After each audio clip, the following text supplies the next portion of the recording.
ये एक international banking system है जो जाहिर है इसका सारे का सारा बेस वो यूनाइटेड स्टेट्स में है, और इसके पूरी दुनिया के जो कंट्रीज हैं ना वो इसके एक तरह से मालिक हैं। थोड़े थोड़े कंट्रीब्यूशन हर कंट्री की इसमें होती है। अब इंटरनेशनल मॉनिटरी फंड पाकिस्तान को बहुत ही सख्त शराइत पर अमदाद देना चाहता है या कर्जा देना चाहता है, लेकिन इमरान खान का दावा था आने से पहले हुकूमत में कि हम तो इंटरनेशनल मॉनिटर फंड की कोई बात नहीं सुनेंगे और हम तो उनसे कर्जा भी नहीं लेंगे। मगर अब वो 1.5-2 साल से घुटने टेक के बैठे हुए हैं और कर्जा इजी शराइत पे मिल नहीं रहा, टर्म्स अप्रूव नहीं होती। तो भारतीय पॉइंट ऑफ व्यू से आप कैसे देखते हैं इस सारी सूरत हाल को?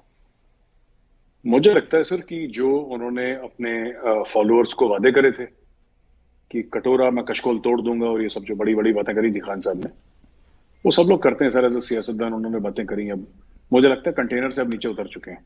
फिर बीच बीच में कभी कभी बुखार चढ़ता है, खान साहब को चढ़ जाते हैं कंटेनर के ऊपर वो, लेकिन अब मुझे लगता है कि काफी हद तक नीचे उतर चुके हैं। पहली चीज ये। दूसरी चीज ये सर कि आप कह रहे हैं कि जो शराइत हैं वो बड़ी कठिन है, बड़ी मुश्किल है। उसकी वजूहत भी हैं सर। सबसे बड़ी बात ये होती है कि जब रिस्क ज्यादा होता है तो इंटरेस्ट भी ज्यादा होता है। जो लोन होता है सर, और देने की जो शराइत है वो बड़ी कठिन, बड़ी मुश्किल होती है जब किसी को लगता है कि रिस्क है। जैसे कि भारत में है सर, आपको अगर होम लोन लेंगे तो आपको सस्ते में मिल जाएगा, इजी किश्तों में मिल जाएगा। आप कार लोन लेंगे तो आपको इजी किश्तों में मिल जाएगा। जब आप पर्सनल लोन लेने जाते हैं जिसका कोई कोलैटरल नहीं होता सर, तो उसका इंटरेस्ट बड़ा हाई होता है। अगर आप विड्रॉल अगेंस्ट क्रेडिट कार्ड करें सर, तो उसका इंटरेस्ट बहुत ज्यादा हाई होता है। तो ये this is normal banking sir, ये सिस्टम है। Pakistan has taken a lot of money from various agency sir. सिर्फ देखिए, क्रेडिट स्कोर होता है हर एक मुल्क का। जैसे हमारा इंडिया में होता है सर, सिविल बोलते हैं हम लोग। तो एक क्रेडिट स्कोर होता है सर, जिसमें बताते हैं कि आपका इतना 700 इतना है, आपका क्रेडिट स्कोर है, जो भी है आपका। तो जब आप बैंक के पास जाएंगे लोन लेने के लिए, तो फिर आपका क्रेडिट स्कोर देखा जाएगा और आप क्रेडिट वर्दी हैं कि नहीं ये देखा जाएगा कि भाई आप इस लायक भी हैं कि आपको लोन दिया जाए कि नहीं दिया जाए। तो ये अब पाकिस्तान की सूरत हाल सर ऐसी है कि सऊदी अरेबिया से लोन लिया है, चाइना से लोन लिया है, इन्होंने अमेरिका से लोन लिया है, इन्होंने एशियन डेवलपमेंट बैंक से लोन लिया है, इन्होंने वर्ल्ड बैंक से लोन लिया है, IMF से लिया है, और दीगर ममालिक से भी इन्होंने लोन, UAE से भी ले रखा है लोन।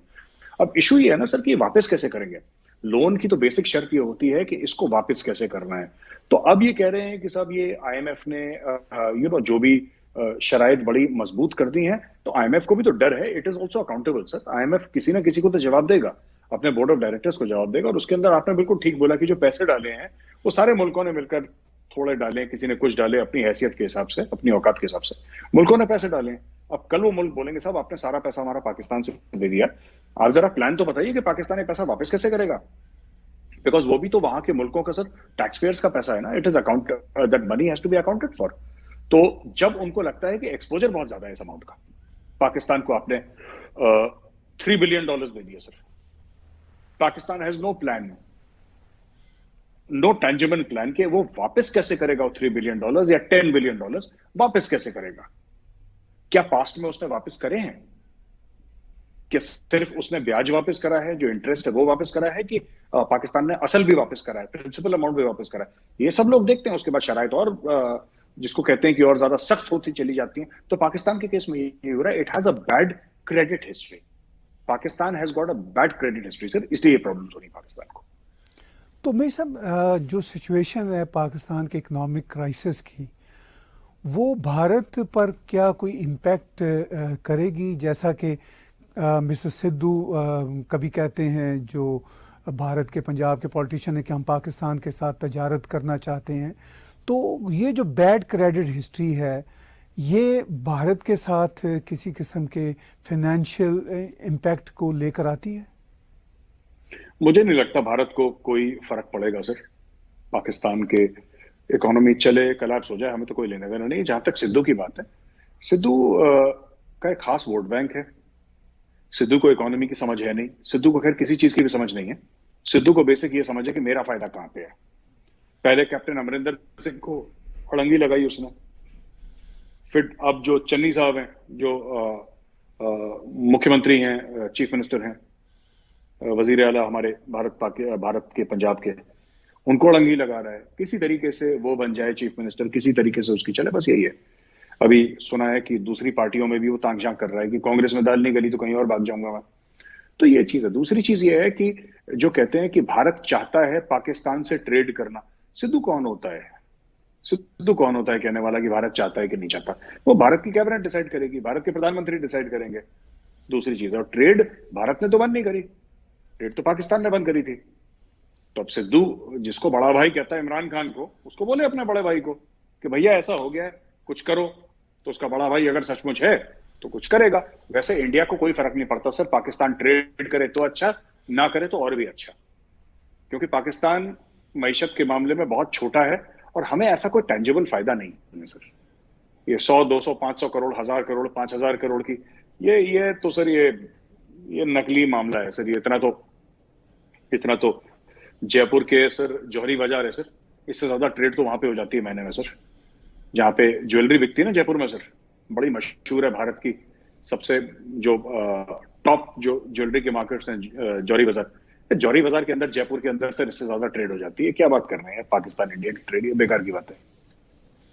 देखिए अहमद साहब, आपने पिछले शोज़ में भी ये खुल के बात कही कि अगर आपकी राय ली जाए तो आप तो पाकिस्तान के साथ किसी किस्म का कोई तल्लक ही नहीं बनाना चाहते, क्योंकि जो ज़ख़म भारत को लगे हैं, जो टेररिस्ट एक्टिविटीज़ भारत में हुई हैं, उसके बाद आवाम की जो अक्सरियत है भारत की, वो तो कोई रिलेशन बनाना ही नहीं चाहती। आपने एक बार बड़ी स्ट्रांग बात की थी कि हम तो चाहते हैं कि दीवारें खड़ी कर दें, कोई हमारा राब्ता ही ना हो, जो हो वो सरहद के पार होता फिरे, हमें उससे कोई सरोकार नहीं। लेकिन आज के सोशल मीडिया में जीते हुए इस तरह की दीवारें खड़ी नहीं हो सकती। एक ही कल्चर है, एक ही भाषा है और एक ही सोचने का अंदाज़ है। तो वो जो अंदाज़ है वो आवाम की, भारत की जनता की ख्वाहिश के बावजूद वो फिर भी हमें सोशल मीडिया पे भारत और पाकिस्तान का राब्ता एक रहता है, चाहे ट्रोल की सूरत में हो, चाहे किसी भी सूरत में हो। तो जो कुछ पाकिस्तान में होता है वो इफ़ेक्ट तो करता है तमाम तरह आपकी ख्वाहिशात के बावजूद। नहीं सर, ऐसा नहीं है, और मुझे तो नहीं लगता। ये सब ऐसा होता है कि सोशल मीडिया पर 10 किस्म के लोग होते हैं सर। भारत की जनसंख्या सर 130 135 करोड़ है। अब सबका एक जैसा मूड तो होता नहीं, सबका एक जैसा मन नहीं होता। एंड पीपल आर वेलकम, जो जिसको अगर ज्यादा पाकिस्तान के साथ रिश्ते करने हैं तो करे। आप जिसको पाकिस्तान के साथ मतलब अगर अपने एट अ पर्सनल लेवल कुछ यारी दोस्ती करनी है तो कर ले। कहने की बात यह है कि एज अ नेशन सर, और दूसरी चीज है कि कल्चर एक है, ये भी एक झूठ है सर। कहाँ का कल्चर एक है सर? सिंध पूरा का पूरा पाकिस्तान में है सर। यहाँ पे जो हिंदू सिंधी हैं उनका तो राब्ता टूट गया सिंध से, पाकिस्तान तकसीम हो गया। खैबर पख्तूनख्वा का हमारे साथ कोई लेना देना नहीं है। कश्मीर तो घेर रखा है पाकिस्तान ने। तो मतलब क्या क्या रिश्ता हो गया? एक जबान बोलते हैं तो क्या हुआ सर? अगर एक जबान बोलते हैं तो क्या हुआ? और एक जबान कौन बोलते हैं? जो हिंदी स्पीकिंग है वही तो बोलते हैं सर, या जो पंजाबी स्पीकिंग है वही तो बोलते हैं। साउथ इंडिया वाले तो एक जबान नहीं बोलते। साउथ इंडिया में भी बड़े सारे मुस्लिम्स हैं, क्या वो एक जबान बोलते हैं? जो गुजरात वाले हैं क्या वो एक जबान बोलते हैं? जो मराठी हैं क्या वो एक जबान बोलते हैं? जो हमारे पूरे नॉर्थ ईस्ट है, 7 सिस्टर स्टेट्स हैं, असम हमारा, त्रिपुरा हमारा, नागालैंड हमारा, मिजोरम हमारा, मेघालय वगैरह वगैरह जितने भी स्टेट्स हैं, क्या वो एक जबान बोलते हैं? तो इट इज सर, पाकिस्तान इतना सा है छोटा सा, हिंदुस्तान बहुत बड़ा है। तो वो जो लोग कहते हैं ना सर कि एक जबान बोलते हैं, सर हमारे ना कस्टम्स एक है, ना हमारे ट्रेडिशंस एक हैं, राइट? जबान ठीक है, एक है, ठीक है, जिसमें हिंदी उर्दू मिक्स्ड एक लैंग्वेज दोनों लोग बोलते हैं। वो कई लोग यहाँ पे भी बोलते हैं, पाकिस्तान में तो सभी लोग बोलते हैं। That's okay sir. बात यह है ना कि हमें पाकिस्तान से रिलेशन रखने का फायदा क्या है? क्या हमें इसीलिए करना है क्योंकि काफी लोग दिल्ली में भी कहते हैं कि बेटा हमारे जो बाप दादा आए थे लाहौर से और ये बड़ा था वो बड़ा था, कि इमोशनल बातें, ये सब सर बेकार की बातें, ठीक है? ये सब बेकार की बातें कि बड़ी याद आ रही है लाहौर की। क्यों आ रही है याद? आपको तो वहां से ट्रेन में लाशें भेजी थी यहाँ पे, और यहाँ से भी लाशें गई थी। ऐसी बात नहीं है कि यहाँ वाले कुछ खास शरीफ थे, उसमें हिंदू भी मरे, उसमें मुसलमान भी मरे। यहाँ से भी ट्रेनें आई, वहां से भी ट्रेनें गई। तो ये जो प्यार है सर, ये जो ये फ्रॉड है सर, ये सिंथेटिक है, ये बनाया गया जबरदस्ती। आप कत्लो गारत इतनी हो चुकी है दोनों मुल्कों के बीच में, 4-4 जंगें हो चुकी हैं, पंजाब में टेररिज्म हो चुकी है, कश्मीर में टेररिज्म हो चुकी है, ठीक है sir? 26/11 parliament attack, Akshardham attack, you name it sir, कितने सैकड़ों तो यहाँ पे अटैक हो चुके हैं। उड़ी की बात कर लीजिए, पुलवामा की बात कर लीजिए। ये कौन से प्यार की हम बात करते हैं सर? हम कौन से कॉमन कल्चर की बात करते हैं? हम बात करें कि ठीक है सर, आप भी मक्के की रोटी सरसों का साग खाते हो, हमारे यहाँ भी पंजाब में बड़ा मक्के की रोटी सरसों का साग चलता है, फिर आप धमाके में हमारे 15 बंदे मार दो। ये कौन सा कॉमन कल्चर है सर? और इस कॉमन कल्चर का फायदा क्या है? ये कॉमन कल्चर किसका किसका फायदा कर रहा है? हमारा इंडिया का तो नहीं कर रहा कम से कम। ठीक, तो फिर उसको खत्म ही करें सर। ये सब ये दकियानूसी बातें सर, ये बेकार की बातें हैं। कुछ there are some people who don't live, Bharat में ऐसे कई सारे लोग हैं जिनका रियलिटी से कोई लेना देना नहीं है, उनका हकीकत से कोई संबंध नहीं है सर। वो अपनी हवा में उड़ते रहते हैं कि अगर सिद्धू साहब is a case in point, वो कभी आर्मी चीफ के वहां पे जाके गले, जनरल बाजवा के गले लग जाते हैं। एंड ठीक है, पाकिस्तानी आर्मी इज, मैं एक और बात कहना चाहूंगा, थोड़ी सी अटपटी है सर, और हो सकता है आपके व्यूअर्स को थोड़ी सी अटपटी लगे, लेकिन ये बात सच है। आई एम ऑल्सो फौजी सर, ठीक है, और मुझे पाकिस्तानी फौज के लिए कोई प्रेम नहीं है दिल में। There is no love lost for the Pakistan army, it's an enemy army sir, let me be very this thing. But general Bajwa is, you know, in spite of being an enemy, he is the army chief sir of the Pakistan army. मुझे अच्छा लगे ना लगे, he is the army chief sir, and army chief is an institution into himself. इस आदमी को किसी ने सिखाया नहीं, किसी ने बताया नहीं कि तुम आर्मी चीफ के जाके गले नहीं लगते ऐसे। मतलब आपको, ठीक है, मुझे जनरल बाजवा बिल्कुल पसंद नहीं है, but at the end of the day he is the army chief of an army sir. ये जाके सिद्धू किसी के भी गले लग जाता है, किसी को भी बोल देता है मेरा तुम्हारा भाई नहीं है, ही is the army chief, he is chief of army staff of the Pakistan army. It may be N enemy army, but the army chief is an institution. तो ये किससे कैसे बात करनी है, क्या तमीज होती है उसकी? अब वो पहुंच गया, इमरान खान मेरा भाई है, वहां पे पहुंच गया, बेगानी शादी अब्दुल्ला दीवाना, ट्रेड करनी चाहिए, उससे पूछो ट्रेड रोकी किसने है? हमने तो नहीं रोकी ट्रेड, ट्रेड तो पाकिस्तान ने रोकी है। तो अपने बड़े भाई से जाके बात कर। भाई साहब, आपने मुंबई टेररिस्ट अटैक की बात की। आज ऑलमोस्ट 13वां साल हो गया, और भारत में कैसे इसको आज भी देखा जा रहा है, उन जख्मों को, और उसके साथ साथ जो कल्प्रिट्स भारत का कहना है कि पाकिस्तान में दंदनाते फिर रहे हैं। तो क्या आज के दिन डिमांड भारत की आपको नज़र आती है? Sir they should be brought to justice, और मैं तो ये कह रहा हूं, अगर आप मुझसे पूछें मैं तो ये कहूंगा कि India should very aggressively take it up sir, whether it is diplomatic initiatives, financial initiatives. जब आपके पास प्रूफ है और आपको ऐसा पता है कि ये पाकिस्तान के थ्रू हुआ, और पाकिस्तान में भी सर 26/11 के 3-3 एफआईआर फाइल करें पाकिस्तानी स्टेट में। तो जो पाकिस्तानी इंडियन टेलीविजन पे आके झूठ बोलते हैं ना कि हमारा कुछ लेना देना नहीं और 26/11 इंडिया ने कर दिया और इंडिया की साजिश थी, फॉल्स फ्लैग ऑपरेशन था, है ना? तो मैं ये कह रहा हूं कि अगर इंडिया ने फॉल्स फ्लैग ऑपरेशन कर दिया तो तुम लोगों ने फिर हाफिज सईद के ऊपर केस क्यों करा? तुम लोगों ने 3-3 एफआईआर क्यों फाइल करे लोगों के ऊपर? भाई तुम मना कर देते, इंडिया झूठ बोल रहा है बोल देते। नहीं बोला इन्होंने, इनको भी पता है, इनको भी पता है। दे फाइल्ड एफआईआर सर इन पाकिस्तान, पाकिस्तान की कोर्ट्स में एफआईआर पेश हो चुके हैं, केसेस चले हैं। कहने की बात यह है कि उन्होंने केस चल के रफा दफा कर दिया कि हमारे कोर्ट्स ने बोला कि कोई सबूत नहीं मिला।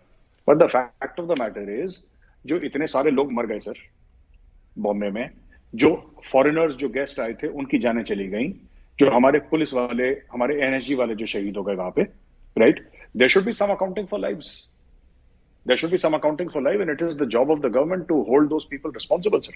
And there are various ways, I don't want to say publicly on the platform, but those people must be brought to justice. जी मेरे साहब, आज हम हमसे बहुत सारे डिफरेंट एंगल से बातचीत कर रहे हैं।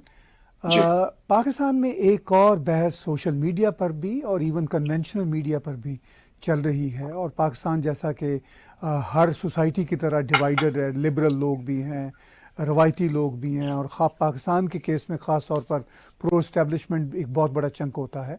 भारत के जो किसान आंदोलन चल रहे थे ज़्यादा शिद्दत के साथ, अब ज़रा कम हो रहे हैं। प्राइम मिनिस्टर नरेंद्र मोदी ने बड़ा दिल दिखाते हुए ये कहा कि हम इन फॉर्म लॉज को रिपील करने की इसलिए बात करते हैं कि लगता है कि हम कन्विंस नहीं कर सके अपने कुछ लोगों को। ये एक बड़े दिल की बात थी। अच्छा, पाकिस्तान में इसको दो तरह से देखा जा रहा है। एक तो वो उसी तरह के नारे लगाए जा रहे हैं जी कि जय किसान हो गई, ठीक है, वो भी अच्छी बात है, वो तो प्राइम मिनिस्टर नरेंद्र मोदी खुद भी कहते हैं कि मैं उनके साथ हूँ। लेकिन उसके साथ साथ जो लिबरल तबका है पाकिस्तान का, वो सोशल मीडिया पे कह रहा है, आर्टिकल लिख रहा है कि ये देखिए कितनी अजीम बात है भारत की कि इतने बड़े बड़े प्रोटेस्ट, इतने वायलेंस के बावजूद कोई आदमी लापता नहीं हुआ, किसी किसान के लापता होने की खबर नहीं है, उनको मुकम्मल आज़ादी है। तो एक तो हमें मेरे साहब ये बताइए कि भारत में ये जो किसान फार्म लॉज जो थे, इसको जो रिपील करने की बात है, वो आपको कैसे दिखती है, और फिर पाकिस्तान के जो डिफरेंट नेटिव्स हैं उस पर आपकी कमेंट्री क्या बनती है? देखिए साहब, फार्म लॉज जो मोदी जी ने बोला था कि हम शायद अपने किसान भाइयों को कन्विंस नहीं कर पाए और हम ये फार्म लॉज वापस लेते हैं, उन्होंने माफी मांगी। उन्होंने ही अपोलोजाइज्ड एंड ही सेड कि साहब हम नहीं कर पाए, और ठीक है, अगर आप लोग कन्विंस नहीं है तो हम वापस लेते हैं, कहानी खत्म सर। अगर प्रधानमंत्री देश के किसानों के सामने झुकता है तो इसमें क्या बुरी बात है? इंडियन सिटीजन तो हैं सर, इंडियन सिटीजन तो हैं। और खुद नरेंद्र मोदी जी अपने आप को प्रधान सेवक कहते हैं। सेवक कहते हैं सर जो सेवा करता है, जो खिदमत देता है। तो कहते हैं सबसे बड़ा खिदमत देने वाला मैं हूं। I am not the prime minister, मैं मालिक नहीं हूं देश का। प्रधानमंत्री जी खुद कहते हैं मैं देश का मालिक नहीं हूं, मैं देश का सेवक हूं। तो अगर सेवक और जनता को जनार्दन कहा गया, भगवान कहा गया, अगर खल्क के सामने, जनता के सामने प्रधानमंत्री हाथ जोड़ते हैं तो कोई गलत बात नहीं है, अच्छी बात है। मुझे लगता है बहुत अच्छा मैसेज है, ठीक है। इसमें राय हो सकती है कि उनको करना चाहिए था, नहीं करना चाहिए था, वो बात की बात है। तो जो पाकिस्तानी ये कहते हैं कि मोदी झुक गया, तो किसके सामने झुका मोदी? अगर झुका है तो अपने लोगों के सामने, राइट, अपने लोगों के सामने।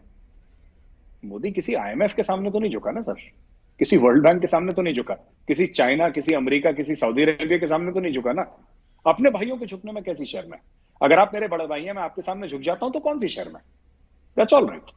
और जो पाकिस्तानी लिबरल्स कह रहे हैं कि कोई गायब नहीं हुआ, ये मैंने सोचा नहीं था। जब आपने मुझे बताया, then I started thinking about it कि यहाँ कोई गायब नहीं। हमें आदत नहीं है सर लोगों के गायब होने की, यहाँ पे होते नहीं है गायब। तो I think it must be a novelty in Pakistan that इतना बड़ा प्रोटेस्ट हुआ, कोई गायब नहीं हुआ। लेकिन हाँ, सही बात है, कोई गायब नहीं हुआ, कुछ जाने गई लोगों की। There was some exposure to cold, और आई थिंक कुछ और भी चीजें हुई थी, कुछ वायलेंस भी हुआ था जिसमें लोगों की जाने गई हैं। कुछ हुआ था, झड़प भी हुई थी जिसमें लोगों की जाने गई हैं। कितनी जाने गई मेरे पास एग्जैक्ट फिगर्स नहीं है, लेकिन नाउ इट्स ओवर। सरकार ने बोला ठीक है। देखिए, मैंने फार्म लॉज पढ़े हैं सर, और मुझे ऐसा लगा है कि फार्म लॉज जो है, आप उसको प्रो मोदी और एंटी मोदी मत देखिए, आप ये देखिए उसको मेरिट पे। हमारे इंडिया में भी एक कमी है लोगों की सर, दिमाग नहीं लगाते, इमोशनल हो जाते हैं, ठीक है ना। कि अगर ये मोदी के खिलाफ है तो मैं कूद पड़ूंगा कि कि मुझे विरोध करना है किसी भी तरीके से, कुछ भी हो जाए। तो मैंने फार्म लॉज पढ़े, मुझे तो ठीक लगे, लेकिन सर मेरी इतनी समझ भी नहीं है फार्म लॉज की, लीगल मैटर्स की मेरी समझ नहीं है ना, मैं फार्मर हूं, ठीक है। तो मेरा ओपिनियन, फार्म लॉज सही है या गलत है, मेरा ओपिनियन इतने सीरियसली नहीं लिया जाना चाहिए इस मामले में कि मेजर गौरवारी ऐसा कुछ सोचते हैं, क्योंकि neither M I the impacted party sir, neither do I have knowledge. मैं खुल के बोल रहा हूं, मुझे इतनी समझ नहीं है, इतना इल्म नहीं है, इतनी अकल भी नहीं है कि मैं फार्म लॉज समझूं वो अच्छे हैं बुरे हैं, फार्मर्स ने ठीक करा गलत करा, मोदी जी ने ठीक करा गलत करा, who am I to comment sir, गलत करा ठीक करा। लेकिन अगर किसानों को नहीं पसंद आए या किसानों को ऐसा लगा कि हमारे हक में नहीं है, तो ठीक है सर, इट्स डेमोक्रेसी, यहाँ पे चलता है सर। 4 कदम अगर आप आगे लेंगे तो 1 आध कदम आपको पीछे भी लेना चाहिए। और इसमें एक और चीज है ना सर, कि अगर हम तरक्की भी कर लें, और ये बहुत बड़ा मैसेज है चाइना को सर, ये चाइना को और पाकिस्तान दोनों देशों को ये जो फार्म लॉज रिपील करें, बहुत बड़ा मैसेज है। अगर हम तरक्की भी कर लें और अगर हम अपने भाइयों को साथ में ले जाएं, तो तरक्की कैसी है सर, है ना। चाइना तरक्की करता है सर, दंदनाता हुआ तरक्की कर रहा है, और लोगों को साथ नहीं ले जा सकता। अगर मैं हूं सर, मेरे 5 भाई हैं और मैंने खूब तरक्की कर दी, और मेरे पांचों के 5 मेरे बाकी 5 भाई अगर पीछे छूट गए, तो ये कैसी तरक्की सर, ये तो खोखली तरक्की है। तो मुझे लगता है कि ठीक है sir, we have taken many steps forward sir. अगर एक स्टेप पीछे लिया और उससे हमारे छूटे हुए भाई अगर हमसे जुड़ गए, मैं अग्री करूं ना करूं सर, मोदी जी ने सही करा गलत करा, मेरी इतनी समझ भी नहीं है सर, ना किसानों के प्रति ना किसानों के खिलाफ, दोनों तरफ की मेरी समझ नहीं है, राइट। और मेरी जो अंडरस्टैंडिंग है फार्म लॉज की, in spite of having read it, I admit that it could be shallow. हो सकता है मेरी अंडरस्टैंडिंग ही शैलो हो sir, maybe I don't understand the repercussions, चाहे मैं उस व्यू से, उस विजन से नहीं देख पाता, लेकिन at the same time sir ठीक है, अगर हम कुछ अपने भाइयों को साथ लेके चले तो ठीक है सर, इट्स गुड, डेमोक्रेसी में चलता है, आगे पीछे होता है। जी, बहुत अहम बात की आपने। और देखिए मेरे साहब, जहाँ पाकिस्तान की लिबरल फोर्सेस रश्क से देख रहे हैं कि भाई भारत में डेमोक्रेसी का प्रोसेस बहुत बढ़िया, बहुत आगे है, अनफॉर्चुनेटली पाकिस्तान में नहीं है, इसी तरह वो इकोनॉमिक डेवलपमेंट्स को भी बहुत रश्क की निगाह से देख रहे हैं। वो वाज़े तौर पर देख रहे हैं कि भारत बहुत लंबे अरसे से, और फिर कोविड के बाद एक बार फिर से तरक्कियों की राह पे है, जबकि पाकिस्तान में कोई इकोनॉमिक फ्यूचर नज़र नहीं आता। ये मैं आपको बता रहा हूँ, नुक्ता नज़र पाकिस्तान के जो सेंसिबल पढ़े लिखे लोगों का है, वो उसको वाज़े तौर पर देख रहे हैं। ये गूंज आपको या ये कंपैरिजन आपको भारत में बैठे हुए भी नज़र आता है? नहीं, बिल्कुल। मैं तो पाकिस्तान को ताहिर साहब बड़ी क्लोजली स्टडी करता हूँ, और मैं पाकिस्तान को रोज पाकिस्तानी न्यूज़पेपर्स पढ़ता हूँ, उनके टीवी प्रोग्राम देखता हूँ सर। और हाँ, ये मैंने भी, जो आप कह रहे हैं सच बात है सर, मैंने भी इसको अपने कानों से सुना है, आंखों से देखा है